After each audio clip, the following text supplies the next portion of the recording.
Are EMTBs heavy and unmanageable, or is it simply a case that they're different? Today, the details and all the action from around the globe.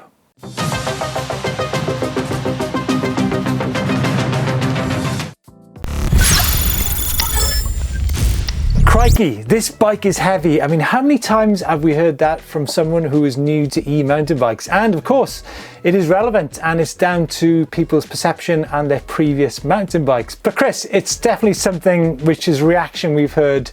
How many times? I've lost count, Chris, right? Yeah, literally every time I think someone picks up an e-bike, of one of mine, they're like, oh wow, an e-bike, how is it? And they pick it up and they're like, oh my God, that's so heavy. But it's how you ride it, isn't it? I think I remember my first ride when I first got my e-bike on it. I was like, I can't actually do anything on this bike. It felt like a dead weight underneath me. But the more I got into it, the more I actually enjoyed riding it. And I found out I could actually do way more than a regular bike, actually. Yeah, I mean, Chris, you only have to see what you're doing now on an e-mountain bike. It's just a different weight, isn't it? And it just takes adaptation. I mean, let's face it. We're talking about the difference of 14, 15 kilos for a regular mountain bike to 21, 22 kilos for a full power e-mountain bike now, right? So yeah, I think it's what bike you came from as well. I think obviously I came from downhilly free ride dirt jump background, and some of those bikes back in the day, I'm talking sort of early 2000s, were probably a pretty similar weight to in between a lightweight and a heavyweight e-bike anyway.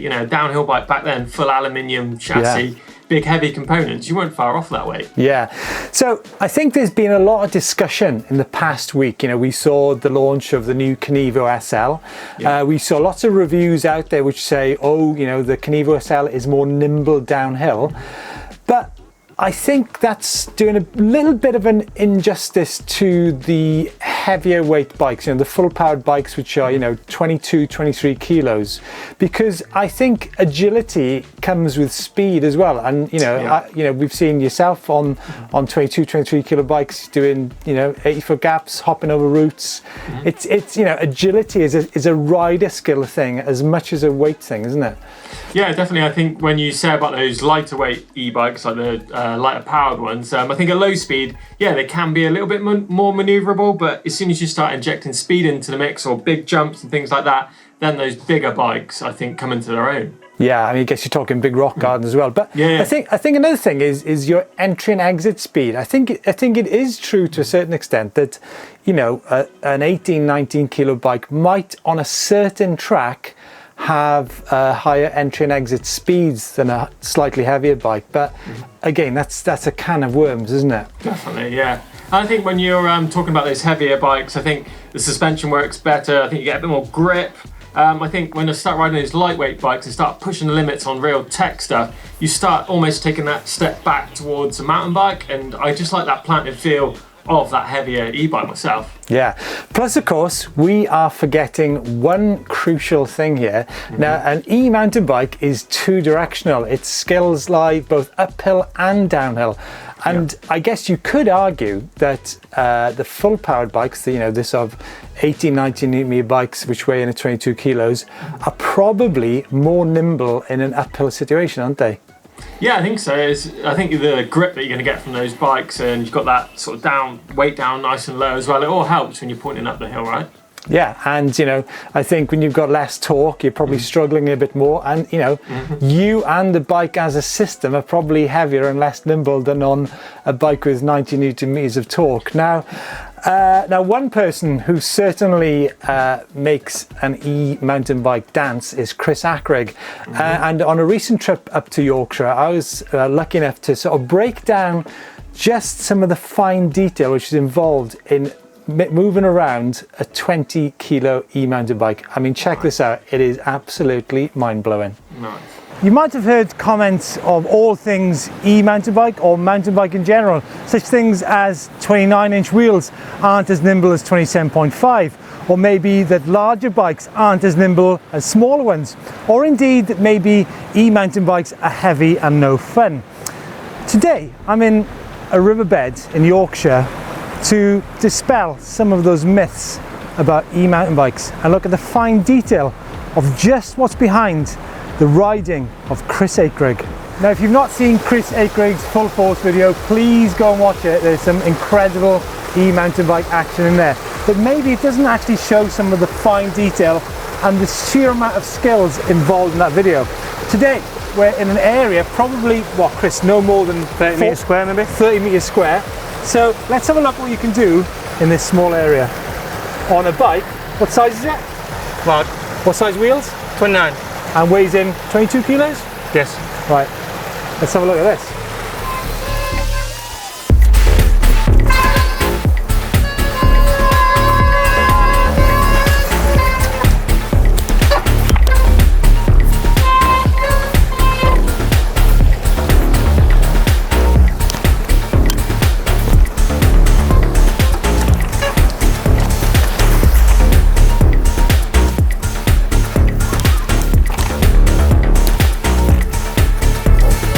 Now I think that was around about 30 seconds, which shows just what is possible on an e-mountain bike. That's mind-blowing. But let's break it down into some fine detail.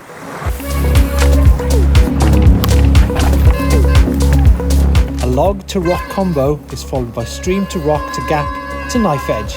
Don't blink, you might miss it. So we've already seen some fine detail coming over a tree and rock into a back wheel to gap. Now let's look at the next part of the technique, which is the endo on a knife edge.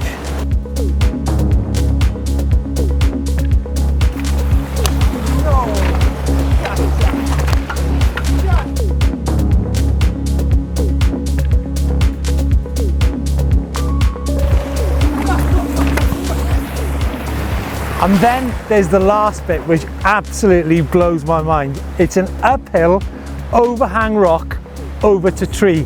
Now, it might look small there, but this is the height of that rock. As I said, it's overhanging and it's uphill. It's absolutely, it's mental. I don't know how he does it. The energy involved in getting the bike up over that. Check this out.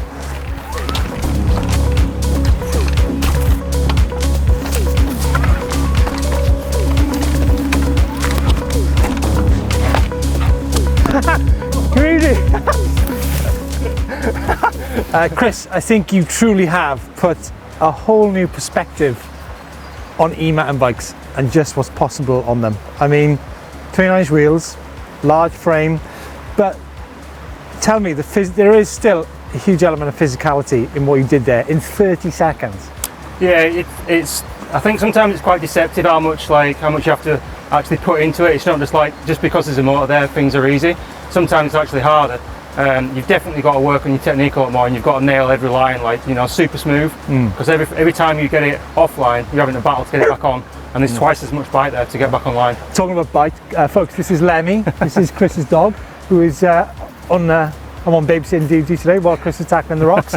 Chris, does it frustrate you sometimes, like, maybe people don't quite understand the technicality and the degree of finesse and detail that goes into each part of even that 30 seconds? Yeah, I think it's something that you can never really, like you said earlier, you can never get it on film, like how, you know, like, because there's like cameras, there's like grip factors, and there's so many like little, just minute details you've got to nail.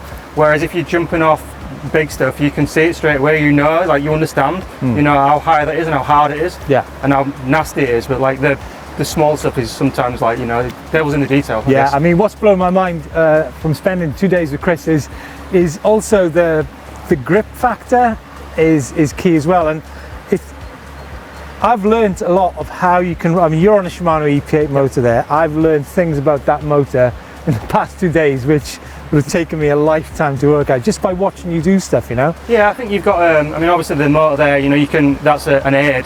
And obviously you've got to have an input as well, so it does help to be, you know, reasonably fit, you know, and strong to throw things around. And then obviously you just got to get a balance between, you know, the power of the bike and the power of yourself. Yeah, exactly. So folks, there you go. That shows you just what's involved in riding an e-mountain bike at the very highest level. Chris, Lemmy, thanks for joining us. Thank you very much. Cheers. Look at this dog. Lemmy!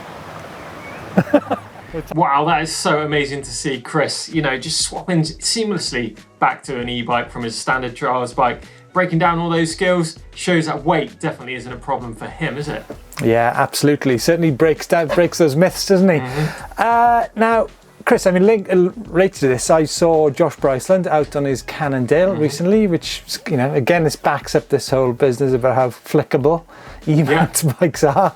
I saw him literally riding his new Motera down that jump line, exactly the same as he was doing on his standard, I'm assuming it's a Habit or something like that he's riding. Exactly the same shapes. The only thing is that he's probably riding straight back to the top of the hill to do it all again rather than pushing up like he might do on his Habit. Absolutely. Now, folks, if you've got any questions related to the weight of e-mountain bikes, you know, whether it be the types of e-mountain bikes that are on the market or something you might be thinking about buying, please get involved in the discussion down below. And yeah, let's chat weight. And of course, I mean, Chris, it's not just the weight of the bikes; it's the weight of us, the riders, as well, right? True.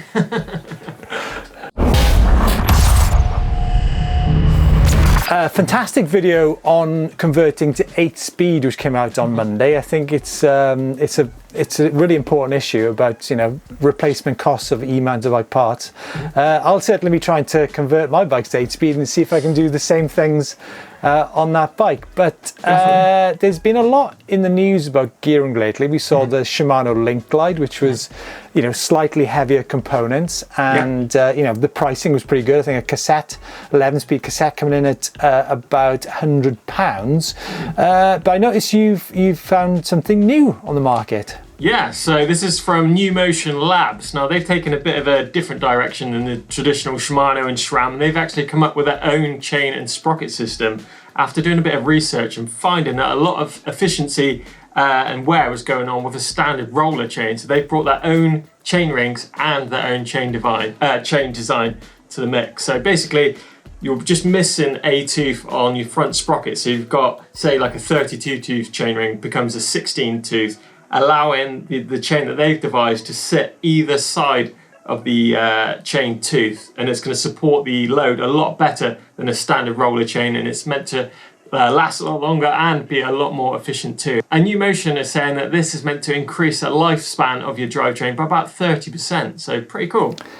Chris, that's interesting what you say there. They've got 32 tooth standard rings will have 16 teeth. I mean, all this research, all this R&D on this, I mean, they could have just given me a call. I mean, I've got plenty of sprockets that have only got 16 teeth on them.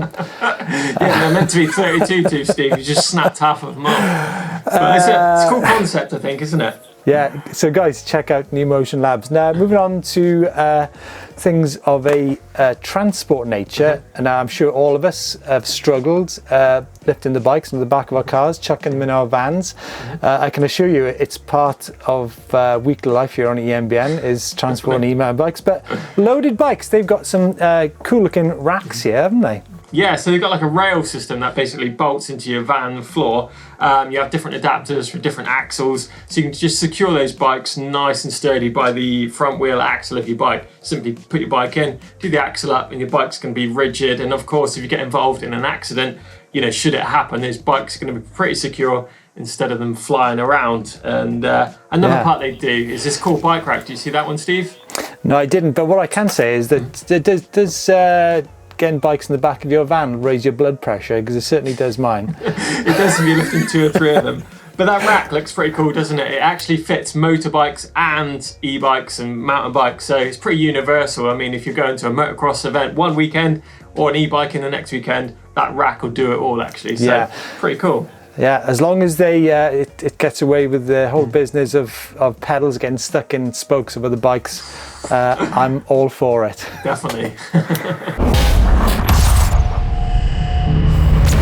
Okay, folks, enough about product. What about what you guys have been up to in the past few weeks? And kicking things off is this one from Peps out on Saddleback Mountain in California on a brand new Specialized S-Works in the sun. That is some spot there for sure. Followed by something a bit snowier and a little bit further east is Miller and a 2021 Cube Stereo Hybrid in Evergreen Mountain in Colorado. That's a beautiful backdrop, Chris, isn't it? Yeah, so I'll check this one out here from Dode with this big mountain in the background. A bit of a moody shot. He's out on his Levo out of Mount Bromo in Indonesia. Looking cool, looking at Islands gear. Wow, Dowd, that's an all-time where in the world shot. I love the way you've just propped the bike up there like it's gone up the volcano. Moving to somewhere slightly sunnier. that is in Sintra in Portugal, and Frederico and the Focus Sam Squared 6.9. Nice. Next up, we've got here Dwayne with his 2021 E-Caliber. He's out in Lake Minnewanka and Banff. Look at that. It's mountains with snow on. Got that new Trek E-Caliber, 60mm travel on that. So interesting to see what type of riding you're doing, but a sweet looking bike and an amazing looking shot. Love that. Back to the UK, and Benjamin on a brace of Scott bikes up in Dolby Forest, looking good. And Colin is out in the sun on the Cube Stereo on Shancanterbury Ring in West Sussex. Correct, I'm having problem pronouncing the British places today. And we've got Ian here with a bit of sun on his Cube Stereo. He's out in Pentlands, Edinburgh, enjoying a day off work on a solo mission. Nice looking shot there. And finally, in Tremblant in Quebec is Joel, and 2021 Rocky Mountain Powerplay Instinct there out in the hills. There you go, folks. I'm sure you'll all agree that everyone's been up to some great action in the past few weeks, and I'm sure a lot of those places are now going to be on our bucket list. So please keep the photographs coming in. As we always say, it is truly inspirational content, and we love it. Definitely. Can you make sure you use the uploader if you want anything featured on EMBN? Upload.embn.com. Coming up this week on EMBN is a great week of content as always, and we've got some great stuff kicking off on Friday with the unwritten rules of e-mountain bikes. So what are the unwritten rules, Steve? Well, I mean, some of the unwritten rules are actually written. It's just we choose not to listen to them. But yeah, slightly controversial in certain aspects. But nevertheless, it's all revolves around being better e-mountain bikers in general. But lots of things to talk about there, including land access, and such things as the 25 km/h restriction. Nice. And on Sunday we've got beginner, amateur and pro. So that's 3 different riders on the hill, right, Steve? Yeah, that's right. So we've actually got one of the biggest names in mountain biking, Jeff C from YT. And we've also got Win Masters from GT, head to head on an uphill and downhill challenge. And on Monday we've got the tech show coming up where we're looking at all the e-mountain bike specific parts. Do you need them, and are they worth the extra cash? And of course all the latest tech too. Well, that's the big question, Chris. Are they worth it? Do you need them? Don't know. Tune in on Monday to find out. Right, it is time for Send of the Week, and we have a great entry in from Timothy here in Alaska. Now, he's sending it here on his upgraded YT decoy. Some nice steep lines and some big drops going full freeride style. I love that Insta360 footage. Gives it a really nice spin on it. You can see where he's been, where he's going, all the impacts. Great stuff. If you want to get anything featured, use the upload service here on EMBN. Chris, fantastic video on converting your e-mountain bike to 8-speed. Now, we're actually following this up in a few weeks' time with, can you actually do the things on 8-speed that you can do on 11 or 12-speed? We've had some fantastic feedback and questions in from you guys, and starting things off with Craig Bush, who says he actually had to replace his Shimano XT derailleur as it snapped off, and the shop only had Shimano SLX. I mean, how many times have we heard this in the past 12 months? And Craig says that it shifts just like XT and was £40 cheaper, only 40 to 50 grams more, and he did notice it. Yeah, I mean that's pretty much the basis of this, isn't it, really, Chris? That's a classic, isn't it, I think? Yeah. And I think JK91, he says, actually tempted to downgrade my e-bike drivetrain. Hikes in costs don't seem proportionate to longevity. And I think that's true, isn't it? I think, there's expensive drivetrain components don't necessarily last any much more than those more expensive ones. Yeah, and then MGS, I agree, you don't need a gazillion gears on an electric bike. So, so folks, we want to know what your thoughts are on this whole business of downgrading. I mean, there is a time and place to upgrade for sure, but I think, we need to be realistic about the replacement costs of e-mountain bike parts. So please get involved in a discussion about it, and let's see if we can develop e-mountain bike specific parts that actually aren't costing $1 million. And time now for the dreaded bike vault. Do you get a nice or super nice? Do we get to slate your photographs and your bikes? Or do they get, as we mentioned, a glowing review of the photographic quality? And we've got starting off this week's bike vault with Pontus and a Cube Stereo Hybrid 160 in Värmland in Sweden. Chris, I think that showcases the bike very nicely, doesn't you think? It does. Lovely colours there as well, isn't it? The green on the grass and the blue on the lake. I think it's almost done to plan there, isn't it? Yeah. What are you thinking? And that, yeah, super nice for sure. Super nice. Well, check this one out from Chris here. We've got a trio of e-bikes, 2021 Cube Stereo Hybrid, Cube Reaction Hybrid SL, and a Cube Acid out in Wiesbaden in Germany. Nice bit of, is that rapeseed in the background there? Yeah, I think so. But I guess, Chris, that's the kind of shot you'd get in a bike shop. So it definitely showcases the bikes on display there. Definitely, I think that's got to be another super nice, right? Two on the trot. And this is the E150 white bike from Robert. Can't see where it is. Oh, it's good, isn't it? That foxglove, is it a foxglove or the blue pink bow, whatever you want to call it? I kind of like it.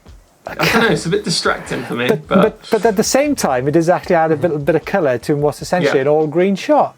Yeah. Oh, go on, should we go for 3 on the trot? A trio. Oh, too nice, Steve. I got to give it 4 on the trot because that's actually probably, if you think about it, that is a really good bike vault shot, isn't it? Definitely. I mean, Chris has got everything right there. He's got, it's a very clean sort of background. The handlebars under the horizon. So we should maybe have been a bit more harsh on the previous bikes because that's really good. Really good, isn't it? Nice. I love the look of that. And nice to see a hardtail too. Yeah. Check this one out. This is Graham with a Specialized Turbo Lever out in Christchurch, New Zealand. Bit of an autumnal feel in there with the leaves on the ground. Yeah. Nice, stealthy looking bike. I think. Nice, isn't it? It's got to be a nice. It's nice. And this one here, this Josie's Merida E160 in Jervis Bay, New South Wales. We get a lot of shots from Jervis Bay, actually.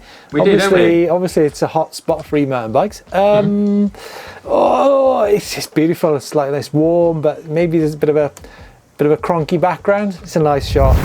But next up, Anna's Form Latkill FSE. I've not actually seen many of these.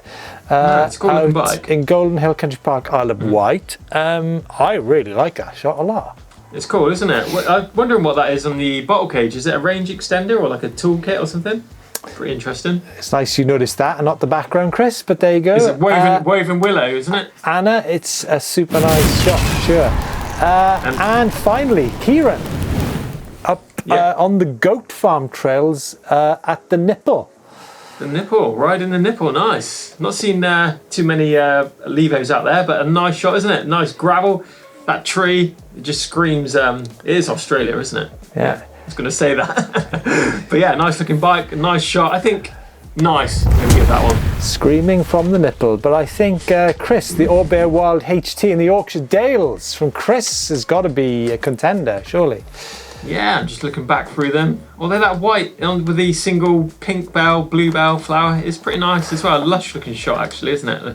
The typical wet woodlands. But come on, what about a hardtail? I've got to give a hardtail bike of the week. I think so, with that backdrop as well. Yeah, definitely. I think that takes it this week for me, for sure. Nice one, Chris. Congratulations on Bike of the Week. I wasn't saying it to you, Chris. I was saying it to Chris up in the Yorkshire Dales. Folks, let us know about your thoughts on weight and e-mountain bikes. Do you struggle with weight? Do you struggle with weight on your e-mountain bike?